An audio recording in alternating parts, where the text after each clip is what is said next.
BA part 3 में पढ़ने वाले सभी विद्यार्थियों को पुनः मेरे यूट्यूब चैनल में एक बार वेलकम है। आज यहाँ हम लोग देखेंगे 5वें अध्याय में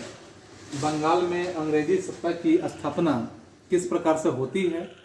तो इस संबंध में देखेंगे कि अंग्रेजी सत्ता की स्थापना बंगाल में कैसे अंग्रेज का साम्राज्य जो होता है अपने पैर पसारने का एक तरह से साहस करता है। इसके संबंधित यहाँ सबसे पहले हम यहाँ बिंदु पे विचार करेंगे बंगाल की राजनीतिक स्थिति किस तरह की थी, इस पे हम विचार करेंगे। तो चूंकि आप जानते हैं पिछले अध्याय में हम लोगों ने इस पे जिक्र किया हुआ है कि जैसे पुर्तगाली आए, डच आए, डेन वाले आए, फ्रांस अंग्रेज आए, फ्रांसिस आए, तो इन तमाम जो विदेशी कंपनियां थी, विदेशी जो यहाँ जाति में खासकर आप कहेंगे कि अंग्रेज जो होते हैं, अंग्रेज भी यहाँ प्रारंभ में भारत में व्यापार करने के उद्देश्य से आए हुए थे और भारतीय राजनीति से वे पहले तो दूर थे, बहुत ही दूर थे, यानी कि कहा जाए कि वो बहुत ही दूर थे। और इस दूरी की स्थिति में देखा जाएगा कि उनके व्यापारिक जो स्थिति था वह व्यापारिक स्थिति किस प्रकार का था। तो उनका खासकर जैसे यहाँ मसाले के व्यापार के लिए वे मुख्य उद्देश्य बनाकर आए हुए थे। उनकी कोठियां मात्र यहाँ व्यापारिक कोठियां बनी हुई थी। लेकिन 1707 ईस्वी में आप यहाँ पाएंगे कि 1707 ईस्वी में क्या होता है कि भारत की राजनीतिक स्थिति में एक तरह का विशेष परिवर्तन देखने के लिए हासिल होता है। और इस विशेष परिवर्तन में आप पाएंगे कि जैसे इस वर्ष अगर हम कहें कि एक महान बादशाह जो औरंगजेब होते हैं, इनकी मृत्यु जब हो जाती है तो औरंगजेब की मृत्यु हो जाने के बाद जैसे ही उनकी मृत्यु होती है, मृत्यु के साथ राजनीतिक भारत की अव्यवस्था यहाँ कायम हो जाती है। और अव्यवस्था के लाभ उठाकर यहाँ कहा जाए तो विदेशी अपने महत्वाकांक्षा को पूरा करने के प्रति उत्साहित हो जाते हैं। और इस उत्साह में आप देखेंगे यहाँ जैसे औरंगजेब की मृत्यु होती है तो मृत्यु के बाद यहाँ केंद्रीय शासन बिल्कुल ढीला पड़ जाता है। अगर विदेशी शक्ति यहाँ पे अपने पैर को पसारने में विशेष अपना भूमिका निभाने का काम किए तो इस विशेष भूमिका में सिर्फ विदेशी शक्ति का ही यहाँ चालाकी नहीं है, बल्कि हमारे भारत का जो शासन व्यवस्था था, भारतीय जो साम्राज्य था, इस साम्राज्य का एक तरह से कहा जाए कि यह दिशा विहीन हो जाना भी एक कारण हम समझेंगे कि भारतीय साम्राज्य भी दिशा विहीन हो चुका था। क्योंकि यहाँ औरंगजेब की मृत्यु जैसे होता है तो यहाँ सम्राट के पद पे यानी कि जो यहाँ के मुख्य देश का जो यहाँ सम्राट है, इस सम्राट के लिए एक तरह का संघर्ष की स्थिति उत्पन्न हो जाती है। और ऐसे संघर्ष की स्थिति में जैसे बहादुर शाह मुगल सम्राट के रूप में जब घोषित किए जाते हैं तो मुगल सम्राट यहाँ 1760 ईस्वी से लेकर 1732 ईस्वी तक वह मुगल साम्राज्य की प्रतिष्ठा को पहले की तरह बरकरार रखने में सफलता पाते हैं। यानी कि जिस तरह से भारतीय साम्राज्य की स्थिति थी, जो मुगल वंश का व्यवस्था था, उस व्यवस्था को भली भांति यहाँ सफल संचालन करने में वो सफल होते हैं। लेकिन बहादुर शाह की जब मृत्यु हो जाती है तो बहादुर शाह की मृत्यु के बाद जब जहांदार शाह यहाँ मुगल वंश का सम्राट बनते हैं तो समझिए कि यहाँ मुगल वंश का पतन निश्चित हो जाता है। और इसी समय से मुगल वंश का यहाँ पे पतन अपने चरम उत्कर्ष पर पहुंच जाता है। क्योंकि बाद में जो मुगल शासक होते हैं वे बिल्कुल ही अयोग्य और निकम्मे कहे जा सकते हैं कि वे अयोग्य तो थे ही, अयोग्य के साथ साथ वे निकम्मे भी थे। क्योंकि सैयद भाइयों के हाथों से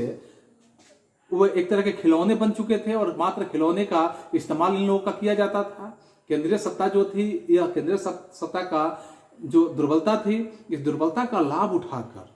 जो केंद्रीय सत्ता की स्थिति थी, केंद्रीय सत्ता की जो दुर्बलता थी, इसका लाभ उठाकर जो प्रांतीय सरदार होते थे, प्रांतीय सरदारों के माध्यम से जो स्वाधीनता की यहाँ घोषणा की गई, जो भी छोटे छोटे राज्य थे वे अपने आप को स्वाधीन बनने का काम किए। बंगाल में देखेंगे, बिहार में देखेंगे, फिर आप उड़ीसा को, यानी कि इस तमाम जो छोटे प्रांत हैं, ऐसे प्रांतों को मिलाकर एक सूबे का निर्माण किया गया। और जहाँ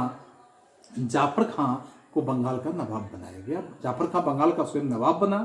जाफर खां का दामाद जो था सूजा खां, यानी जाफर खां और जाफर खां का दामाद सूजा खां जो था, सूजा खां, तो सूजा खां के बारे में आप देखेंगे कि यहाँ सूजा खां की सेवा स्वीकार कर लेता है और अपनी योग्यता के बल पर वो धीरे धीरे जो महत्वपूर्ण पद होते हैं वो सारे महत्वपूर्ण पद को प्राप्त कर लेता है। फिर अलीवर्दी खां की कूटनीति की बात देखें कि अलीवर्दी खां जो है, अलीवर्दी खां की स्थिति में जैसे कूटनीति और सहयोग के बल पर जो सूजा खां होते हैं, जाफर खां के बाद बंगाल का वे नवाब नियुक्त हो जाते हैं। बंगाल का नवाब केंद्र सरकार की अधीनता और यहाँ केंद्र सरकार की अधीनता के साथ देखेंगे कि वह एक नाम मात्र का यहाँ अधीनता केंद्र सरकार का रह जाता है और बंगाल के नवाब अपने आप को स्वतंत्र रूप से अपना नवाब पद को प्रतिष्ठित करने का साहस करते हैं। और इस साहस में वह लगभग कहा जाए तो बिल्कुल अपने आप में स्वतंत्र हो जाते हैं। और स्वतंत्र होने के साथ साथ आप यहाँ जैसे इस बात को भी समझेंगे कि सूजा खां के पुत्र जो होते हैं जिनका नाम होता है सफजर खां, सरफराज खां, इन सूजा खां के पुत्र का नाम होता है, इनके पुत्र होते हैं सरफराज खां।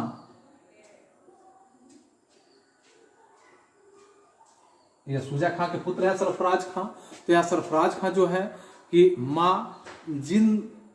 तुनिसा, जिनका नाम हम कहेंगे जिन तुनिसा, यानी सूजा खां को पसंद बिल्कुल नहीं करती है। और यह धीरे धीरे बिहार के जो नायब होते हैं, यानी नायब के रूप में आप नाजिम समझेंगे, जिसे नाजिम उसको कहा जाता था जिसको उप गवर्नर कहा जाए, तो नाजिम के रूप में उप गवर्नर को यहाँ पे नियुक्ति करने के लिए सरफराज जो थे, सरफराज खां का नाम यहाँ सामने जब आता है, तो सरफराज खां का नाम जब सामने आता है तो उसकी माँ ने इस पर एक तरह से असहमति प्रकट कर देती है। और जब असहमति यहाँ प्रकट होता है तो इसका परिणाम देखेंगे 1732 ईस्वी में अलीवर्दी खां को बंगाल का नवाब नियुक्त कर दिया जाता है। पुनः अगली स्थिति यह होती है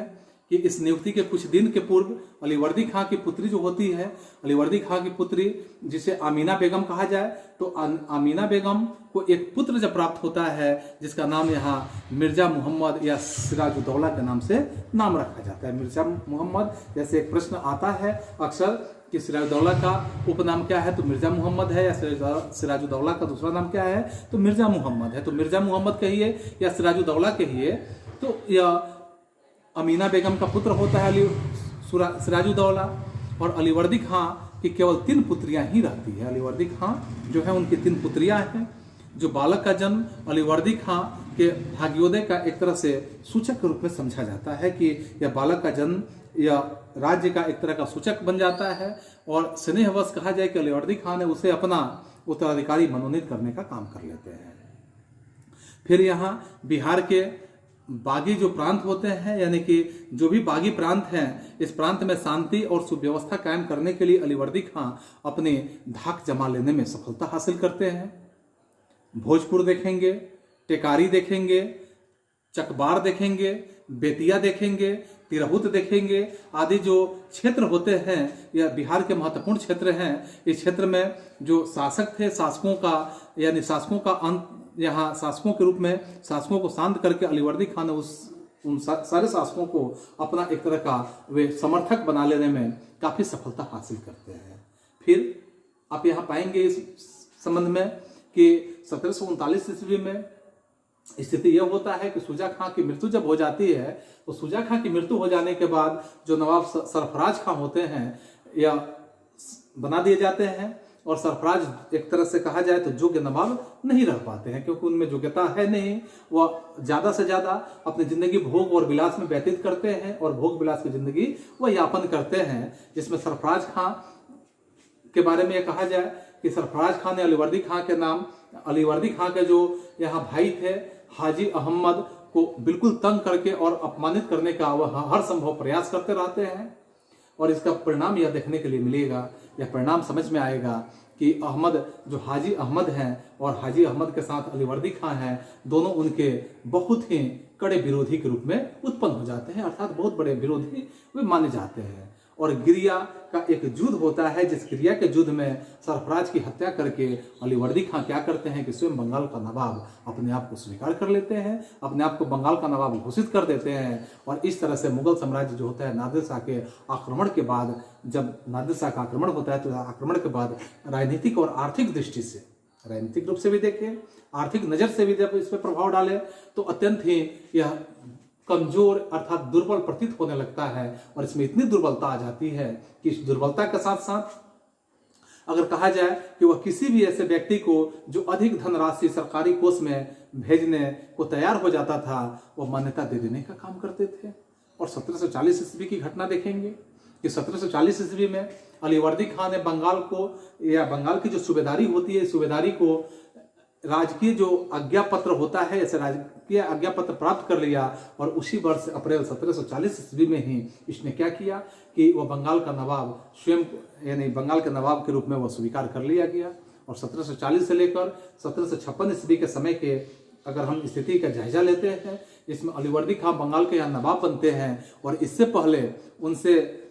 या जो अलीवर्दी खां हैं, अलीवर्दी खां सबसे पहले उसे मराठों के साथ एक तरह का संघर्ष करने की स्थिति आता है और एक संघर्ष होता है। और मराठे जो होते हैं उड़ीसा पर अपना अधिकार करके यहाँ बिहार और बंगाल पर भी आक्रमण करने में उतारू हो जाते हैं। अर्थात वे इस तरह से आक्रमण करने लगते हैं 1740 ईस्वी से 1751 ईस्वी के मध्य में आप देखेंगे इस स्थिति में कि कई बार मराठों के बीच में यहाँ आक्रमण होने की स्थिति आती है, कई बार आक्रमण होते हैं। और अंततः 1751 ईस्वी में यह स्थिति होता है कि अलीवर्दी खां ने 12 लाख रुपये वार्षिक चौथ के रूप में, 12 लाख रुपये एक वर्ष के चौथ के रूप में देना स्वीकार करके स्वर्ण रेखा के नदी को, यानी नदी को अगर हम कहें कि यहाँ स्वर्ण रेखा की नदी को बंगाल की जो दक्षिणी पश्चिमी सीमा है उसे मानकर मराठों से वे समझौता कर लेते हैं। और मराठों के आक्रमण से जो त्रस्त स्थिति होती है, इस त्रासदी से पश्चिम और दक्षिण बंगाल की जो आबादी है इसका बहुत बड़ा भाग पूर्वी और उत्तर बंगाल में चला आता है। और इस तरह से लगातार जो होते हैं मराठों के आक्रमण से बंगाल की कृषि की स्थिति या बंगाल के उद्योग धंधे या व्यापार की स्थिति को बहुत ज़्यादा नुकसान उठाना पड़ता है। और ऐसे नुकसान के रूप में अगर हम कहें कि डॉक्टर जैसे के दत्त ने भी अपने विचारों को रखते हुए कहा है कि 18वीं सदी के उत्तरार्ध में जो स्थिति था कि बंगाल के उद्योग के विनाश के लिए कंपनी के जो गुमास्तों की बात हो रही थी कि गुमास्तों को और दलालों के अत्याचार के साथ साथ मराठों का आक्रमण भी सबसे बड़ा अगर उत्तरदायी कारक माना जाए तो सबसे बड़ा उत्तरदायी कारक कहा जा सकता है। क्योंकि इसमें हम यह देखेंगे कि जो अगले विचारक हैं, अगले इतिहासकार हैं, उन्होंने भी अपने विचार को रखा है। जैसे हम डॉक्टर दत्त के विचारों को समझ सकते हैं या जैसे प्रोफेसर एन.के. सिन्हा भी इस बात से सहमत होते हैं क्योंकि इन लोगों ने भी अपने विचार को इसी प्रकार से प्रस्तुत करने का काम किए हैं। और इन लोगों ने यहाँ तक भी कहा है कि पलासी के पूर्व जो बंगाल का उद्योग कहा जाए तो वह बहुत ही उन्नत अवस्था में हुआ करता था, क्योंकि पलासी का जो लड़ाई 1757 में हुआ था तो इसके पहले का जो उद्योग था वहाँ बंगाल का बहुत ही उन्नत अवस्था में था। लेकिन उन्नत अवस्था में होने अलीवर्दी खां जब यहाँ व्यापारियों या उद्योगपतियों को संरक्षण देता था तो उस समय यानी उसने शांति और व्यवस्था की बहुत ज्यादा कोशिश करने का कोशिश किया था। और इतना कोशिश किया था कि मराठों के आक्रमण के फलस्वरूप यहाँ अगर हम कहें कि कंपनी जो थी, कंपनी के निजी व्यापार में एक तरह का जो मंदी की स्थिति था वो मंदी वहाँ पहुंच चुका था। और मंदी ऐसे पहुंच चुका था लेकिन बंगाल के जो आंतरिक व्यापार हैं, ऐसे आंतरिक व्यापार पर मराठों के आक्रमण का एक तरह का प्रभाव देखा जाए तो बहुत ही हानिकारक प्रभाव कहा जा सकता है। क्योंकि यहाँ आगे फिर समझते हैं कि अलीवर्दी खां जो है इनके शासनकाल में कंपनी के जो अधिकारी हुआ करते थे तो इनके शासनकाल में कंपनी के अधिकारियों को मनमानी का अवसर नहीं दिया गया और उससे वे बहुत ही डरते थे। भारतीय बंदरगाहों पर जो अंग्रेज थे, अंग्रेजों से अधिक चुंगी जब ली जाती थी और बंगाल, बिहार और उड़ीसा से अंग्रेजों द्वारा या अंग्रेजों को व्यापार में इच्छित लाभांश प्राप्त नहीं होता था। लेकिन अलीवर्दी खां ने यहाँ पे क्या किया कि यूरोपीय व्यापारी थे, यूरोपीय व्यापारियों को बंगाल की राजनीति में हस्तक्षेप करने का कोई अवसर नहीं दे रखा था। वह इन व्यापारियों या व्यापारी कंपनियों के प्रति अधिक हमेशा अलर्ट रहा करते थे और इतने अलर्ट रहते थे जिसके कारण अगर कहा जाए कि अलीवर्दी खां के शासनकाल में जो प्रथम एवं द्वितीय कर्नाटक युद्ध हुआ था, जिसका जिक्र हम लोग पिछले सीरीज में कर चुके हैं, पिछले अध्याय में हम लोग पढ़ चुके हैं कि इस अवसर पर बंगाल में अंग्रेजों की स्थिति थी तो बंगाल में अंग्रेजों के साथ या अंग्रेजों और फ्रांसीसियों के बीच कोई युद्ध नहीं हुआ और उसने यूरोपीय कंपनियों पर बंगाल के जो पूर्ण नियंत्रण था, ऐसे पूर्ण नियंत्रण रखने का भी काम किया था। उसने व्यापारी कंपनियों को कोठी बनाने की भी आज्ञा दे रखी थी और खासकर जो यही कारण हम कहेंगे कि जो होलवेल की जो घटना होती है, होलवेल में एक मनगढ़ंत और बनावटी जो वसीयतनामे बनाई जाती है, जिस वसीयतनामे की यहाँ अगर कहें कि चर्चा अलीवर्दी खां के समय में की गई है तो जिसमें यूरोपीय कंपनियों को नष्ट करने की सलाह सिराजुद्दौला के माध्यम से, जो सिराजुद्दौला थे उनके माध्यम से उसके द्वारा दिए जाने की चर्चा आपको देखने के लिए मिलेगा। इस तरह से फिर हम देखेंगे कि ऐसा कोई वसीयतनामा था जो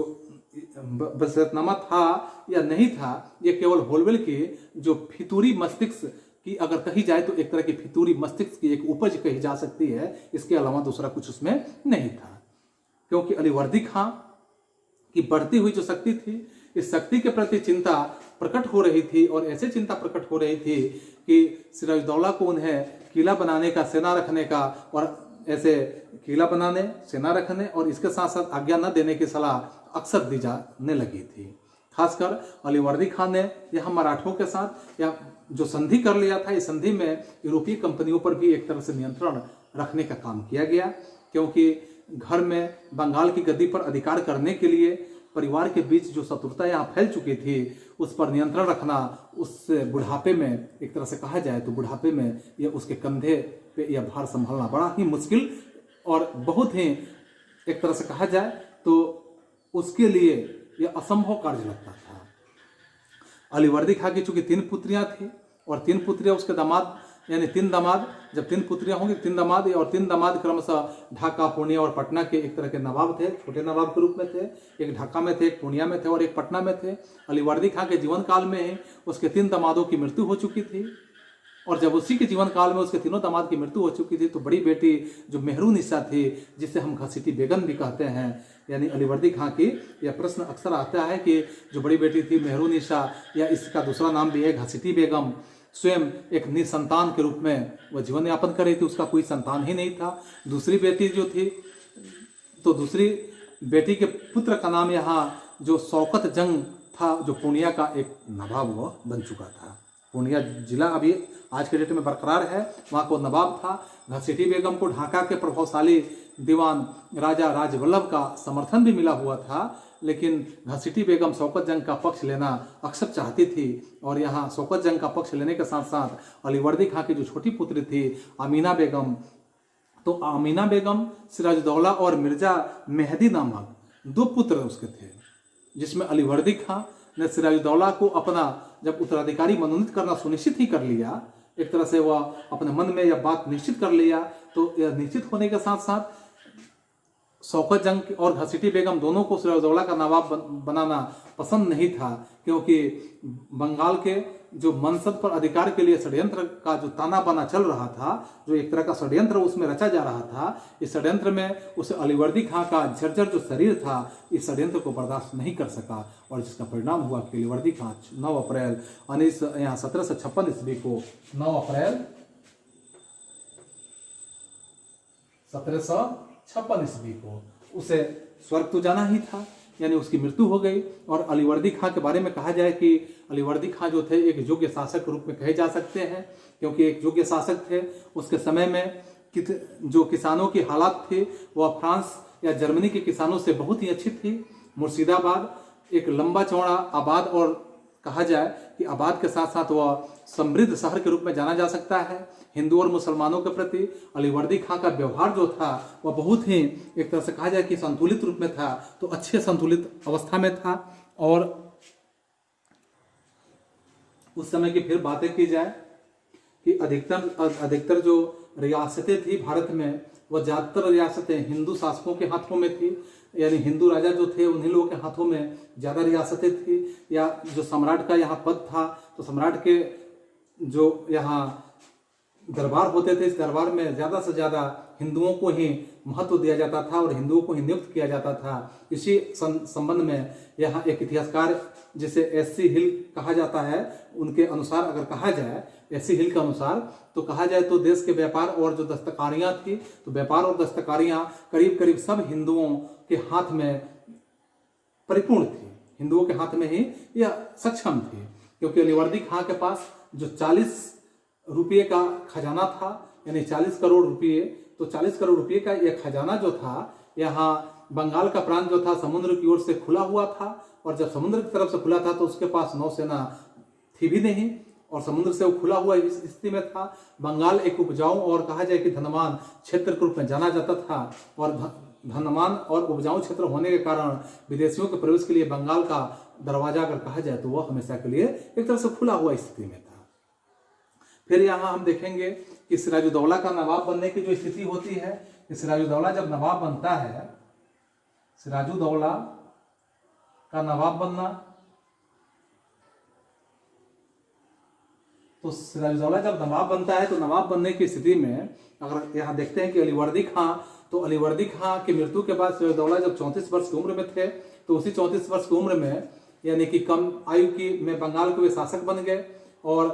सिराजुद्दौला खासकर बंगाल के लिए गद्दी को कहा जाए कि उनके लिए यह गद्दी कभी फूलों के जैसा सेज नहीं हो पाई, बल्कि वह कांटों पे ही अपने जिंदगी को व्यतीत किए, क्योंकि उनके लिए वह हमेशा जो वह गद्दी था वह कांटों की भांति ही चुभते रहा। सिराजुद्दौला को दो तरफ से विरोध का सामना अक्सर करने की स्थिति में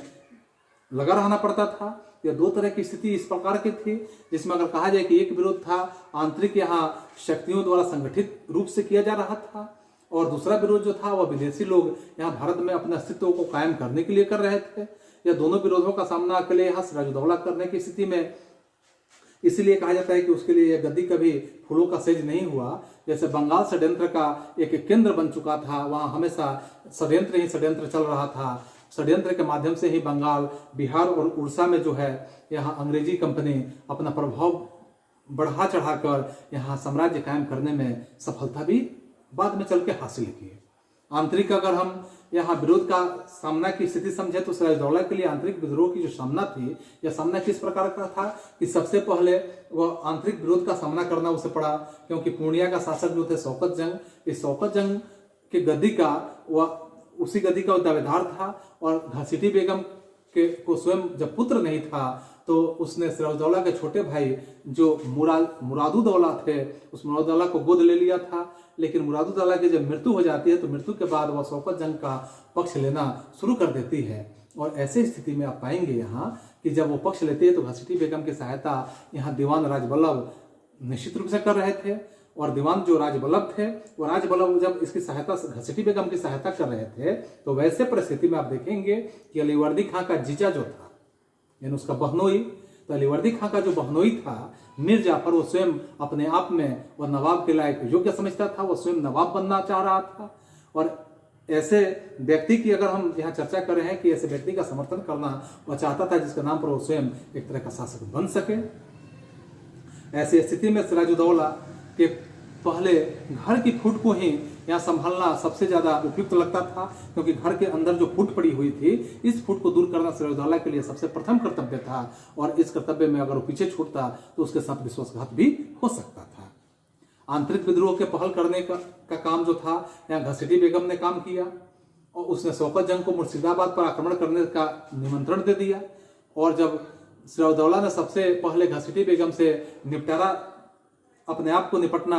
अच्छा समझा कि घसीटी बेगम से जब हम निपट लेंगे तो शायद साम्राज्य को हम सही ढंग से बचा पाए। और घसीटी बेगम अलीवर्दी खां की वह बड़ी पुत्री जो थी, तो उसके पास अपार संपत्ति भी था, संपत्ति में कहीं कमी नहीं थी। और जब अब संपत्ति भी पूरा था तो वह ढाका में एक तरह के महल था, जिस महल का नाम था मोती महल। ये प्रश्न अक्सर आते हैं कि मोती महल में, जैसे घसीटी बेगम जिस महल में रहती थी उस महल का क्या नाम था, तो उस महल का नाम था मोती महल। तो मोती महल में वो रहती थी हमेशा, क्योंकि सिराजुद्दौला ने मोती महल पर अधिकार कर घसीटी बेगम को क्या किया, बंदी बना लेने का काम किया। उसने घसीटी बेगम को ही बंदी बना लिया और सारा धन अपने कब्जे में कर लिया। जितने धन घसीटी बेगम के हाथों में था पूरे धन को अपने कब्जे में कर लिया। और घसीटी बेगम का जो प्रेमी था और सेनापति, जिसे कहेंगे कि वो प्रेमी भी था और सेनापति भी था, जो नजर अली, उससे युद्ध में मार दिया गया। और नजर अली जब युद्ध में मारा गया तो घसीटी बेगम से मुक्त होकर सिराजुद्दौला ने प्रशासनिक यहाँ जो सेवा था उसमें काफ़ी ज़्यादा हेरफेर या बदलाव करने का काम किया। उसने मीर जाफर को सेनापति के पद से हटा दिया, और मीर जाफर को जब सेनापति के पद से हटा दिया तो यहाँ मीर मर्दान को, मीर जाफर की जगह पर किसको रख दिया, मीर मर्दान को सेनापति पद पर नियुक्त करने का काम सिराजुद्दौला ने कर दिया। दीवान का पद जो था, इस दीवान के पद पर अगर हम कश्मीर के यहाँ मोहनलाल का नाम ले तो मोहनलाल को दे देने का काम किया गया। मोहनलाल को महाराजा की उपाधि भी दे दी गई, और जब मोहनलाल को महाराजा की उपाधि दे दी गई उसके बाद में उसे प्रधानमंत्री के पद पर भी नियुक्त कर दिया गया। पुनः यहाँ सिराजुद्दौला शौकत जंग को दबाने के लिए 1756 ईस्वी में मई के महीने में, अर्थात मई 1756 ईस्वी में उसने क्या किया कि पूर्णिया की तरफ वह बढ़ने का काम किया। और राजमहल पहुंचने पर शौकत जंग का एक पुत्र जो था, एक पत्र था, इस पत्र में सिराजुद्दौला को जब मिला तो उसमें उसने सिराजुद्दौला के लिए एक तरह का वफादारी का शपथ लेने का काम किया। शौकत जंग द्वारा अधीनता स्वीकार कर लेने के बाद, शौकत जंग ने जब अधीनता स्वीकार कर लिया तो अधीनता स्वीकार कर लेने के बाद सिराजुद्दौला मुर्शिदाबाद वापस लौट आया। और जब मुर्शिदाबाद वापस लौटा तो इस प्रकार से अगर प्रारंभिक षड्यंत्र की बात करें तो शांत करने में सिराजुद्दौला ने अपनी योग्यता और अपने पूरे सूझबूझ का एक तरह का बेहतरीन प्रदर्शन किया और अपने पद पर, अर्थात अपने सम्राट के पद को बरकरार रखने में सफल हुआ। तो आज हम यहीं पे आज का सीरीज समाप्त करते हैं। पुनः हम इसे छोटा छोटा बनाने का प्रयास किया है ताकि आप सहजता से इसे आसानी से देख सकें। और मुझे उम्मीद है कि आप इसे बेहतर ढंग से देखते हैं तो आपको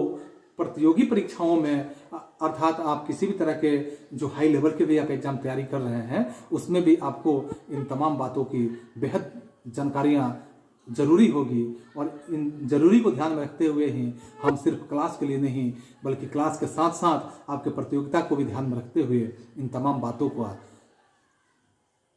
गहराई पूर्वक, अर्थात इसे विस्तार पूर्वक वर्णन करने का काम कर रहे हैं। तो आज हम इतना ही पे समाप्त करते हैं, फिर अगले सीरीज में आप देखेंगे, अगले सीरीज का इंतजार करेंगे। आज के लिए आप सभी को